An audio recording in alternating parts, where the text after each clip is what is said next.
సంవత్సరాల తరబడి ఎన్ని మందులు వాడినా మీ మోకాల నొప్పులు తగ్గట్లేదా? ప్రాణ పెయిన్ క్లినిక్ లో అత్యాధునిక చికిత్స. ఓ చిన్నారి తన తండ్రితో ఆడుకుంటున్న ఒక వీడియోను ప్రణీత్ హనుమంతు అనే ఓ యూట్యూబర్ అతని ఫ్రెండ్స్ తో కలిసి వక్రదృష్టితోటి సోషల్ మీడియా వేదికగా దారుణమైన వ్యాఖ్యలు చేశాడు. దీనిపైన తెలంగాణ పోలీసులు కేసు కూడా నమోదు చేశారు. ముఖ్యంగా ఈ విషయాన్ని అయితే హీరో సాయి ధర్మ తేజ్ సీఎం దృష్టికి తీసుకురావటం, ఇమ్మీడియట్ గా రేవంత్ రెడ్డి గారు కూడా స్పందించడం, ఎఫ్ఐఆర్ నమోదు చేయటం అన్నీ జరిగిపోయాయి. ఇదే విషయం మీద మనతో మాట్లాడేందుకు మనందరికీ తెలుసు జబర్దస్త్లో యోధ ఎంత ఫేమస్, వాళ్ళ నాన్నగారు ఉన్నారు. ఆయన కూడా ఒకప్పుడు ఇలాంటి ప్రాబ్లంని ఫేస్ చేశాను అంటూ చాలా బాధపడుతున్నారు. ఒకసారి ఆయనతో మాట్లాడదాం మనం. నమస్తే అండి చందు గారు. నమస్తే. ఎలా ఉన్నారు? బాగున్నాను. యోధ ఎలా ఉంది? చాలా చాలా బాగుంది అండ్ చాలా రోజులు చూడాలనుంది త్వరగా. అసలు తప్పకుండా చూదురుగానండి. మీరు ఎప్పుడైనా రావచ్చు, మీకు ఎప్పుడు మనం ఎప్పుడు టచ్ లోనే ఉంటాం కాబట్టి. ఒకసారి మళ్ళీ ఇంటర్వ్యూ చేయాలనుంది తనతోటి. షూర్ గా చేదురుగానండి, తప్పకుండా చేదురుగాను. ఇప్పుడు 10th క్లాస్ అవుతుంది. అదే ఇప్పుడు కొంచెం పెద్దదైపోయింది. నేను చాలా చిన్నప్పుడు చేశాను. ఫస్ట్ మీరు చేశారు, అది చాలా సంచలన ఇంటర్వ్యూ. అది చాలా ఎమోషనల్ గా, చాలా అందరికి నన్ను దగ్గర చేసిన ఇంటర్వ్యూ. కరెక్ట్, అది కనెక్ట్ అయింది అందరికి. చాలా మంది కనెక్ట్ అయింది. అప్పుడు చాలా చిన్నది తను, చాలా చిన్నది, చాలా చిన్నది. Maybe 6 years back I think.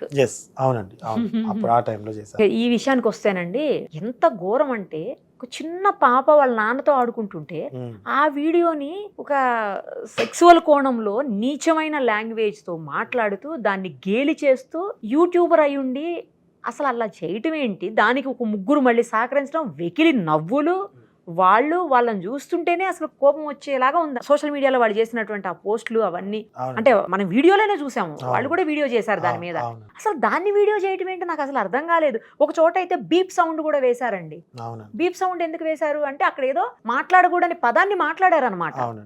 అంటే తండ్రి కూతురు విషయం కూడా ఇంత నీచంగా మాట్లాడతారా?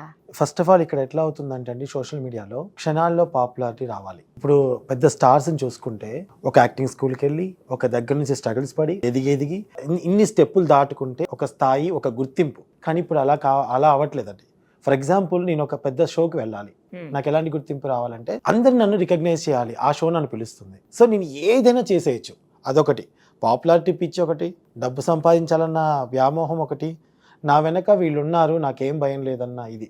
ఈ మూడు కొందరిని అలా చేస్తున్నాయండి. డెఫినెట్ గా చేస్తున్నాయి. ఎప్పుడైనా సరే ఇందులో పేరెంట్స్ కూడా ఖచ్చితంగా ఉంటదండి. ఏదంటే తప్పు ఎవరు చేసినా తప్పే, ఇది తప్పు అని చెప్పాల్సిన స్థాయి నీకున్నప్పుడు, ఆ స్థానంలో నువ్వు ఉన్నప్పుడు డెఫినెట్ గా చెప్పాలి. అది నువ్వు చెప్పకుండా ఉంటే ఆదిలోనే ఏదైనా, ఇప్పుడు మనకి తెలుస్తుందండి. ఇప్పుడు నా బిడ్డ అనేది నాకు తెలుస్తుంది, ఎలా నా బిడ్డ చెప్తుంది అంతా నిజమే అబద్ధమా అని తెలుసుకునే జ్ఞానం కూడా మనం సంపాదించుకోగలిగిన రోజు మన పిల్లలు భవిష్యత్తు బాగుంటుందండి. ఇప్పుడు వాళ్ళు అలా చేస్తున్నారు, ఇప్పటి నుంచి కాదుగా, స్టార్టింగ్ ఇది కాదుగా, ఇది బయటపడింది. ఓకే, ఇది కాదు కదా. ముందు నుంచి చేస్తున్నప్పుడు అప్పుడే ఖండించాల్సింది ఎవరు? ఫస్ట్ ఇంట్లో వాళ్ళు ఖండించారు. అవును, మరి అది జరగలేదుగా. సో దాన్ని అలాగా అయిపోయింది. ఈ రోజు ఇది బయటపడింది. ఇది కాదండి, ఇప్పుడు ఇది సాయి ధర్మ తేజ్ గారు చూశారు, చేశారు, పెద్ద స్థాయి వాళ్ళు రియాక్ట్ అయ్యారు, చాలా సంతోషం. మరి ఆ స్థాయి వాళ్ళ దాకా చేరలేని వీడియోలు, మిడిల్ క్లాస్ వాళ్ళు ఎంతమంది బతుకుతున్నారండి మిడిల్ క్లాస్ సోషల్ మీడియా మీద? మరి వాళ్ళ పరిస్థితి ఏంటండి? ఎంత దారుణం అంటే, ఎంత ధైర్యం. మీరు చూడండి, డైరెక్ట్గా నేను ట్రోల్స్ చేస్తాను అని ఒక ఛానలే పెడుతున్నారు. మీరు చూసినట్టయితే అని ఒక ట్రోల్స్ అని ఛానల్ పెట్టారు. ట్రోల్సే, మేము ట్రోల్స్ చేస్తామని ఒక ఛానలే రన్ చేస్తున్నారు. దాంట్లో డైరెక్ట్ ట్రోల్ చేస్తున్నారు. అంటే ఇది ఎవరికి సవాల్ ఇస్తున్నారండి? ఫోన్లో చూడండి, ఆ ట్రోల్స్ అని ఉంటుంది ఒకటి, చూడండి నన్ను ట్రోల్ చేశారు. ప్రతి ఒక్క ట్రోల్సే. నిన్న నేను అబ్జర్వ్ చేస్తే ఈ విషయం జరుగుతుంది కదా ట్రోల్స్ మీద, వెంటనే ఒక పాజిటివ్ లో ఒక వీడియో పెట్టాడు. అంటే దీని మీద ఎట్లా మనం రియాక్ట్ అవ్వాలి దాన్ని బట్టి పెట్టేశాడు. దాంట్లో మా పాపతో మేము నా చిన్నప్పటి నుంచి యోధాకి డాన్స్ టీచర్ నేనే, మీకు ఆ విషయం తెలుసు. వీడు కన్న కూతురుతో డాన్స్ డ్యూయట్లు వేస్తాడని అన్నాడండి నన్ను. ఇప్పుడు నా కూతురు, నేను, నా వైఫ్ అందరం కలిసి చూసాము. చక్కగా వాడు ఇలా చేశాడు, వాడి బుద్ధి ఇదే, మన మీద బతుకుతున్నాడు, వదిలేశాను. కానీ మా సునీతకి కొన్ని ఫోన్స్ వస్తాయి, మీ గురించి ఇలా అంటున్నాడే, మీ గురించి ఇలా అంటున్నాడే అని చుట్టాలు. ఇప్పుడు నా భార్య సెన్సిటివ్ అయింది అనుకోండి, తను ఏదైనా చేసుకుంటే అలాగా 10 మంది 20 మంది గురించి అలా అయిపోయిందండి. ఇప్పుడు కేవలం పాపులారిటీ వస్తే పలానా పెద్ద షోకి మమ్మల్ని పిలుస్తారు అనేది చాలా మంది మైండ్లలో నలుగుతుందండి. ఈ కొంతమంది ఎలా ఉంటారంటే మన్నే అంటారు, అసలు మీరు ఎందుకురా అనవసరంగా పెట్టుకున్నారు అంటే, నేను తప్పు చేయలేదుగా. తప్పు చేసినోడిని మనం క్వశ్చన్ చేయకుండా వీళ్ళని అంటున్న వాడిని క్వశ్చన్ చేయకుండా మీరే మానుకోవచ్చు కదా అన్న స్థాయికి వచ్చాం. ఈ రోజు నేను చాలా మందికి యూట్యూబ్ ఛానల్ పెట్టించాను. ఈ రోజు చెప్తున్నాను అండి, పెరుగు పచ్చడి ఆమె ఉందా, ఆవిడ టిక్ టాక్ లో ఉన్నప్పుడు ఆమె వంట వీడియోలు నేను చూసి ఆమె మెసేజ్ చేశాను, అమ్మా మీరు బాగా వంటలు చేస్తున్నారు. నాకు అసలు ఆమె వ్యక్తిగతంగా పరిచయం లేదండి. మీరు బాగా వంటలు చేస్తున్నారమ్మా, మీరు అప్పుడు నాకు యూట్యూబ్ ఛానల్ ఉంది, యూట్యూబ్ పెట్టుకోండి అమ్మా, మీకు ఆర్థికంగా ఉపయోగపడుతుంది అని చెప్పి. తర్వాత ఒకరోజు ఆమె నాకు ఫోన్ చేసి, నా నెంబర్ తెలుసుకొని ఫోన్ చేసి, చందు గారు ఎలా పెట్టాలో కొంచెం నాకు సలహాలు ఇవ్వరండి అది అంటే, నేను ఇలా చేసుకోనమ్మా ఇలా చేసుకోండి అని చెప్పాను. తర్వాత ఆమె చాలా అభివృద్ధి చెందింది. తర్వాత ట్రోల్స్ అయ్యాయి. ఈ రోజు తెలుగు రాష్ట్రాలను వదిలిపెట్టి మరి వేరే రాష్ట్రాల్లోకి వెళ్ళిపోయింది, ఉండిపోయింది.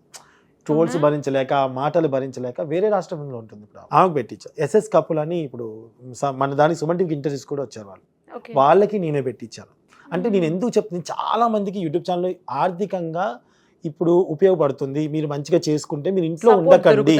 ఎస్, మీరు ఇంట్లో ఉండకండి. ఇప్పుడు నాతో పాటు ఒక సిస్టర్ వచ్చారు, తను కవిత గారని. తనకి హస్బెండ్ లేరు, చిన్నప్పుడు హస్బెండ్ చిన్న వయసులో హస్బెండ్ చనిపోయాడు, కూతురు చనిపోయింది, ఆరోగ్యం బాగలేక ఇప్పుడు ఆమె బయటికి వెళ్ళి పని చేసుకోలేదు. నా దగ్గరికి వచ్చి, తమ్ముడు నాకు ఏదైనా ఒక ఛానల్ కావాలా అని అంటే, అక్క మీరు వంటలు బాగా చేస్తారు, నాకు తెలుసు మీరు పిండి వంటలన్నీ అమ్ముతా ఉంటుంది ఆవిడ.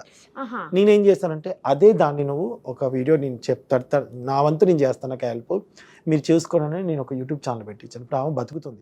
ఇప్పుడు ఆమెకి ఏం భయం పెడుతున్నారు, ఇవంతా ట్రోల్, రేపు నిన్ను కూడా అంటారు, అవసరమా అవసరమా. మరి అవసరం అంటే బతకద్దా? ఆమెకు వచ్చిన టాలెంట్ని చూపించుకునే వేదిక కదా అది. నాకు చాలా బాధాకరం ఏంటంటే, నేను మాట్లాడగలుగుతున్నాను. నాకు ఇప్పుడు నా పాప ఉంది సినిమా ఇండస్ట్రీలో, ఓకే డన్, నా పాప నాకు తెలుసు. కానీ వేరే వాళ్ళు సినిమా ఫీల్డ్కి కానీ సోషల్ మీడియాకి కానీ పిల్లకి ఎంత టాలెంట్ ఉన్నా వద్దే నువ్వు పోవద్దని వాళ్ళంతా ఇంట్లోనే కూర్చోబెడతారు ఇలాంటి వల్ల. సో దయచేసి నేను కోరుకునేది మీ ద్వారా ఒకటే, పెద్ద స్థాయి వాళ్ళ చిన్న స్థాయి వాళ్ళ ఎవరని కాదు, ఈ ట్రోల్స్ ఎవరైతే చేస్తున్నారో వాళ్ళందరినీ కూడా దయచేసి కొంచెమైనా కొంచెం మీరు దాన్ని నిర్మూలించగలిగితే, కొన్ని ఫ్యామిలీస్కి ఒక 50,000, 20,000, 30,000 చాలా ఎక్కువ అండి, వాళ్ళు బతుకుతారు మేడం. అది నా అభిప్రాయం అంతే. మీరు ఇందాక అన్నారు నేను డాన్స్ టీచర్ని, నా పాపకు డాన్స్ నేర్పిస్తున్నాను అని చెప్పేసి. కరెక్ట్.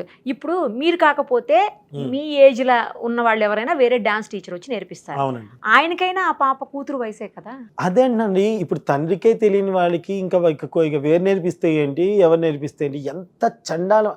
నేనేం చెప్తున్నానంటే మేడం, ఇప్పుడు కొంతమంది బ్యాడ్ కామెంట్స్ పెట్టే వాళ్ళని టార్గెట్, ఇప్పుడు ఇదివరకు ఏంటి, ఒక మంచి ఆడియన్ని మన సినిమాకి తీసుకురావాలా అనేది అప్పుడు.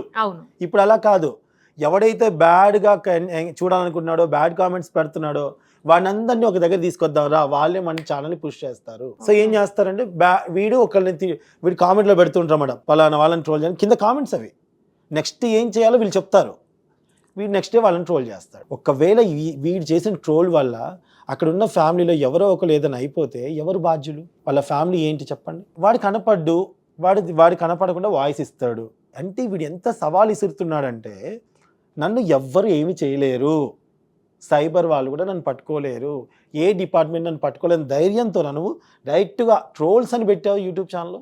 అలా తనొక్కడే కాదు మేడం, ఎన్ని ఉంటాయో. కొందరు నన్ను అన్నారు, మా చుట్టాలలో కొంతమంది, మా అన్నయ్య, ఎస్పెషల్లీ మా అన్నయ్య ఫోన్ చేసి, అరే జాగ్రత్తరా, పిల్లల్ని తీసుకెళ్ళావు, ఇక్కడ జాగ్రత్తగా ఉంటా, రేపు ఇంకో దగ్గర జాగ్రత్తగా ఉంటా, ఇంకో దగ్గర జాగ్రత్తగా ఉంటా. మారాల్సింది నేనా వాళ్ళ? అలా అయిపోయింది అండి. అసలు ఏం చేయాలో అర్థం కాలేదు. నన్ను ట్రోల్ చేసినా నాకు పెద్ద ఏం ఆడదు, ఎందుకంటే ఫస్ట్ నుంచి సోషల్ మీడియాలో నేను ఉన్నా, సో నాకు తెలుసు.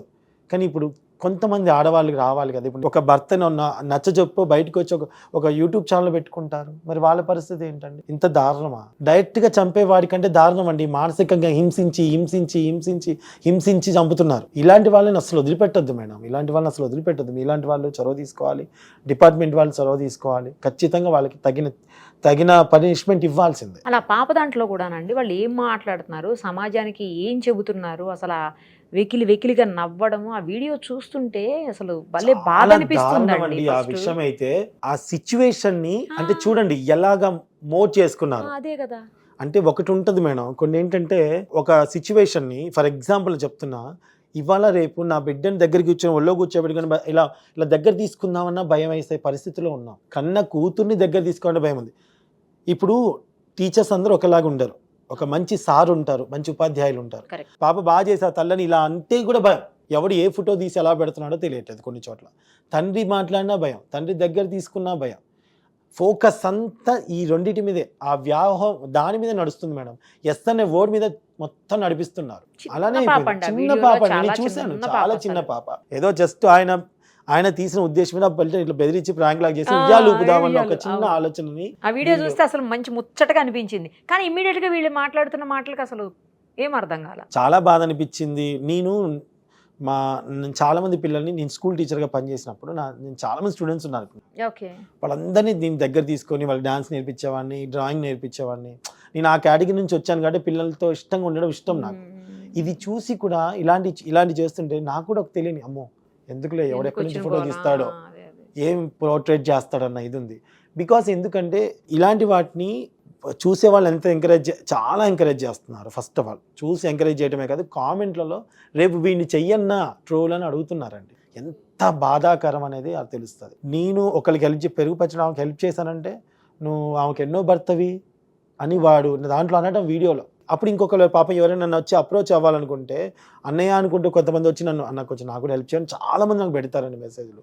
మరి నేను ఇంకా ఎవరైనా ఎట్లుంటుంది చెప్పండి. ఇప్పుడు జబర్దస్త్ వర్ష ఈరోజు అలా ఉంది అంటే నేను ఆదితో మాట్లాడి పెట్టించాను. ఇప్పటికీ ఆమె నాకు ఒకరోజు నా స్టేజ్ మీద నా కాళ్ళు మొక్కి నా బట్టలు పెట్టింది, అన్నయ్య నీ వల్ల నా లైఫ్ వచ్చింది అన్నయ్య అని పెట్టింది. నేను ఆ రోజు ఆపలేదే. టాలెంట్ ఉన్న ప్రతి ఒక్క పిల్లల్ని ఫస్ట్ నుంచి నేను ఎంకరేజ్ చేస్తాను, నాకు ఇష్టం అది. యోధాతో పాటు ఇంకొక అమ్మాయి టాలెంట్ ఉంటే ఆ అమ్మాయిని కూడా ఎంకరేజ్ చేయటం నాకు ఇష్టం. ఎందుకంటే మన తెలుగు వాళ్ళు అనే వాళ్ళు రావాలి, ఇంట్లో ఉండకూడదు అనేది నాది ఎప్పటి నుంచో ఉన్న మైండ్ సెట్ నాది. వీళ్ళు ఇప్పుడు ఎంకరేజ్ చేద్దామంటే భయం వేస్తుందండి. ఎవరికి ఏ లింకులు పెడుతున్నారు, ఎవరితో ఏం మాట్లాడుతున్నారు.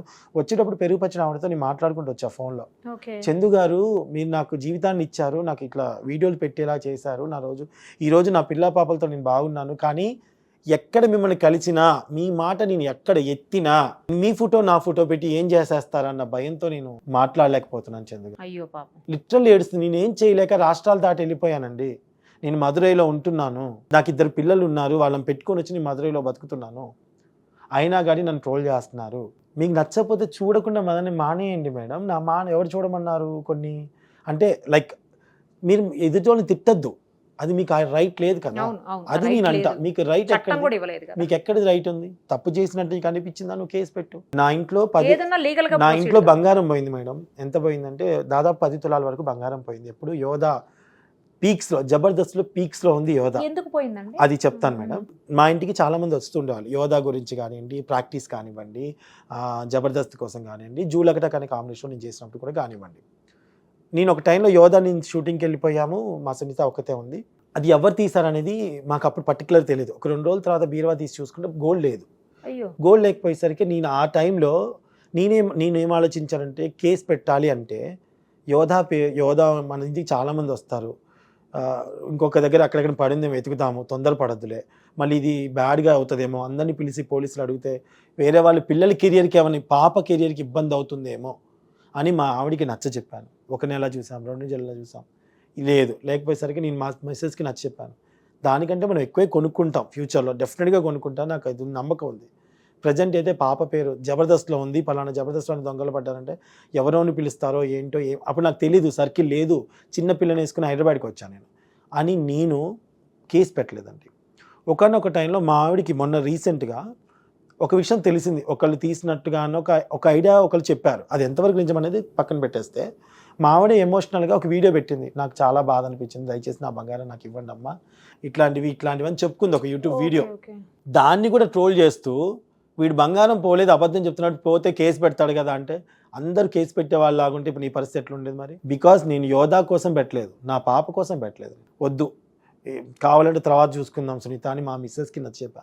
నా భార్య మంచిది కాబట్టి, నా భార్య చాలా మంచిది మేడం, అర్థం చేసుకొని నా పిల్ల కెరీర్ కోసం ఈరోజు ఉన్నాం కాబట్టి దానికి డబుల్ సంపాదించాం, అది వేరే విషయం.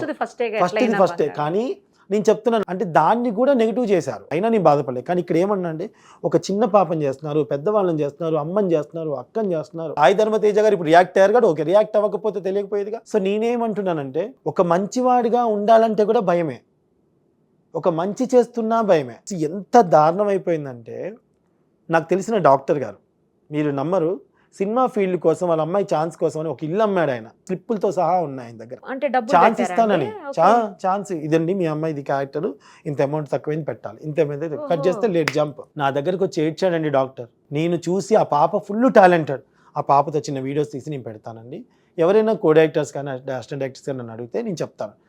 నేను అలా ఇవ్వటం కూడా వీళ్ళ దగ్గర ఎంత తీసుకుంటున్నారన్న ఇది అంటే అందరూ అలానే దృష్టికి వస్తుంది. ఇట్లా అయిపోయింది మేడం. ఎంత అందితే అంత దోచుకోవడమే ఇక్కడ, లేదా పేరు తెప్పించుకోవడం, లేదా పెద్ద షోకి పిలుస్తారని చూడటం. బ్యాడ్ కామెంట్స్ అంటే పోనీలే అని ఆఫ్ చేసుకున్నా వీళ్ళు ట్రోల్ చేస్తున్నారు. నువ్వు ఎందుకు కామెంట్స్ ఆఫ్ చేసావు, నువ్వు అందుకు చేసావు అని ఆపటం. ఆన్ చేస్తే బ్యాడ్ కామెంట్స్ పోనీలే వదిలేసి బతుకుదాం అనుకుంటే ఫొటోస్ పెట్టడం. ఇవన్నీ ఇట్లా అయిపోయాయి మేడం. బికాజ్ ఎక్కడ లోపం ఉంది అంటే భయం లేదు మేడం వీళ్ళకి, బేసిక్గా భయం లేదు. అంటే నాకు యూట్యూబ్లో ఒక 10 లక్షలు వస్తే నేను బతికేయచ్చు, ఒక 6 నెలలు గట్టికి కొట్టానంటే కొన్ని డబ్బులు వచ్చాయంటే జంప్ నువ్వు వెళ్ళిపోవచ్చు, ఆ ఛానల్ తీస్తే ఇంకో పేరుతో బతకచ్చు. ఇవన్నీ కూడా చదువుకున్న వాళ్ళే చేస్తున్నారు మేడం. అంటే చదువు అనేది ఈ విధంగా వాళ్ళు ఉపయోగించుకుంటున్నారు. సో మన దగ్గర మేధావులు పోలీసులు ఉన్నారు, మన దగ్గర పెద్దవాళ్ళు ఉన్నారు. దయచేసి ఈ ఒక్క విషయం కాదు, ఏ విషయమైనా ట్రోల్స్ చేయడం అనేది చాలా తప్పు. కాబట్టి దాన్ని ఎలాగైనా ఆపాలి మేడం. ఈ ఒక్క దాంతో కాదు, అది ఫ్యూచర్లో జరగకూడదు. రేపు ఎవరైనా పోతే అది కడుపు కొత్త ఆ తల్లికే తెలుస్తుంది మేడం. మనం అయ్యో పాపం అనుకుంటామేమో, బాధపడేది ఆ ఫ్యామిలీ కదండి. నేను దాని గురించే నా బాధ, అసలు ఏం చెప్పాలో తెలియట్లేదు నాకు. ఇది చూసి ఇంకా వీడియో పేపర్లో చూసి ఇవి చూసి చాలామంది నాకు చందన్నయ్య మీరు మాట్లాడండి అంటుంటే ఏమని మాట్లాడను, ఎంతని మాట్లాడను, ఎక్కడని మాట్లాడను. ఇక సీఎం గారు నిర్ణయం తీసుకున్నారని చాలా సంతోషం అనిపించింది. ఎంత సంతోషం అనిపించిందో సార్ నాకు, చాలా సంతోషం అనిపించింది. భయపడాలి మేడం, తెలియాలి వీళ్ళకి. కొన్ని ఇన్సిడెంట్స్ ఇలా జరిగితే గనక అప్పుడు ఆపుతారండి, ఆపాలి, అది తేవాలి కూడా. అవును, ఒక స్థాయి డబ్బు ఉండి ఈ యూట్యూబ్ చేసుకోకపోయినా నేను బతకగలుగుతాను, నాకు అవసరం లేదనుకున్న వాళ్ళు ఓకే మేడం. దీని మీద డిపెండ్ అయిన వాళ్ళు ఉంటారు కదా కొంతమంది. ఇప్పుడు నేను చెప్పిన కవితక్క ఫ్యామిలీ అమ్మతో నేను అనే ఛానల్ ఆవిడ దీని మీద బతుకుతుంది కదా. దీని మీద కొన్ని ఆర్డర్స్ వస్తే ఫుడ్ ఆర్డర్స్ చేసుకుంటారు కదా. ఆర్డర్స్ కూడా ఆమెకు వస్తే పచ్చళ్ళను గిచ్చళ్ళను అమ్ముకోవడం ఏదో ఒకటి చేసుకుంటుంది. అలాంటి వాళ్ళని కూడా మనం రేపు నాతో పాటు ఉంటే నా సర్కిల్ అదంటున్నాను. అదేనా నేను నాకు అదే బాధ. నీకు నచ్చలేదు చెప్పే విధానం ఉంటుంది, అది నేర్చుకోకుండా నువ్వు నీ ఇష్టం వచ్చినట్టు మాట్లాడేస్తే. పోన్లేండి, మీరు అన్నట్టు చర్యలు కఠినంగా ఉండాలి. మీకు ఎంత బాధ అనిపించి ఉంటుంది ఆ వీడియో చూస్తే? చాలా బాధ వేసిందండి. చాలా, నాకైతే కోపము బాధ అసలు ఎలా అనిపించిందంటే, బేసిక్గా చెప్పాలంటే నా బిడ్డని నన్ను మాట్లాడుతూ ట్రోల్ చేసి 2 days బ్యాక్ నెక్స్ట్ డే ఇది వచ్చింది. ఈ మధ్యనేనా? మొన్న రీసెంట్ గా ఈ మధ్యనే వచ్చింది అనమాట. 2 రోజులు అవుతుంది అంతే నన్ను దాన్ని ట్రోల్ చేసింది అనమాట. సో చూద్దాం ఎవరో ఒకళ్ళు స్పందిస్తారు కదా. ఆ దేవుడు అన్నట్టుగా జరిగిందో ఏమో నాకు తెలియదు. మొన్న నాకు జరిగింది, నెక్స్ట్ డే ఇది జరిగింది ఇన్సిడెంట్స్. 3rd day నేను ఇక్కడ ఉన్నాను. ఇదంతా అది ఆ భగవంతుడు అలా జరిపించాడేమో అనిపించింది మాకు. ఖచ్చితంగా మన పోలీస్ వ్యవస్థ, మన సీఎం గారు వీళ్ళందరూ అనుకుంటే చేయగలరు మేడం. వాళ్ళు చేయలేనిది ఏదీ లేదు, ఖచ్చితంగా చేయగలరు. నేను అన్నీ కోరుకునేది అదే. సినిమా ఇండస్ట్రీలో నా పాపను తీసుకొచ్చాను అంటేనే చాలా మాటలు పడ్డాం. మళ్ళీ కొత్తది స్టార్ట్ అవుతుందంటే నాకు ఇది ఎక్కడ గోలరా బాబు. ఈ ఆడపిల్లలకి ఎటు పోయినా తంటాలేనా, ఎటు బతకద్దు వీళ్ళు. అసలు ఎక్కడికి వెళ్తున్నాం మనం, ఎక్కడుంటున్నాం? చదువుకున్నవాడు, చదువు లేని వాళ్ళు ఇలా ప్రవర్తిస్తే ఏంటి పరిస్థితి? ఆ పిల్ల ఎలా బతుకుతుంది? ఎక్కడ బతకాలి ఆ పిల్ల? దారుణం మేడం, దారుణం. అసలు ఎక్కడ ఉంటున్నామో తెలియదు. డ్రెస్ వేసినా తప్పే, మంచి ఇష్టమైన ఫుడ్ తిన్నా తప్పే, ఆ అమ్మాయి ఎలా మాట్లాడినా తప్పే, ఓపెన్గా మాట్లాడినా తప్పే. కష్టం. నాకు అనిపిస్తుంది 2 ఆడపిల్లలు నాకు పుట్టారు కానీ ఏ రోజు బాధపడలే. కానీ నేను ఉన్నంత వరకు నా బిడ్డలతో నేను పోరాడతాను. నేను లేనప్పుడు నా బిడ్డల పరిస్థితి ఏంటి? ఇదే నాకు బాధ ఉంటుంది మేడం. ఎట్లంటే నా భార్య చాలా విలేజ్ నుంచి వచ్చింది, దానికి ఇంత తెలీదు. యోధాకు తెలుసు, నా పిల్లలిద్దరికి పెంచాను మేడం, స్ట్రాంగ్గా పెంచుకున్నాను. అన్నీ వాళ్ళకి చూసుకోవాలి, చేసుకోవాలి, చిన్నప్పటి నుంచి వాళ్ళకి తెలుసు. అంటే నా భార్య బాధపడుతున్నప్పుడు నాకు బాధ అనిపించింది. నా చిన్న పాప చూసి చాలా బాధపడింది. ఇంత చండాలంగా చేస్తున్నారు, ఇంత ఇది చేస్తున్నారు. చాలా చిన్న పాప చూద్దామండి. మీరు అన్నట్లు యాక్షన్ స్ట్రిక్ట్ గా ఉంటే అన్ని సెట్ అవుతాయి. థ్యాంక్ యూ అండి. Thank you so much. Suman టీవీలో మీ పర్సనల్ అండ్ బిజినెస్ ప్రమోషన్స్ కోసం కింది నెంబర్కి కాంటాక్ట్ చేయండి.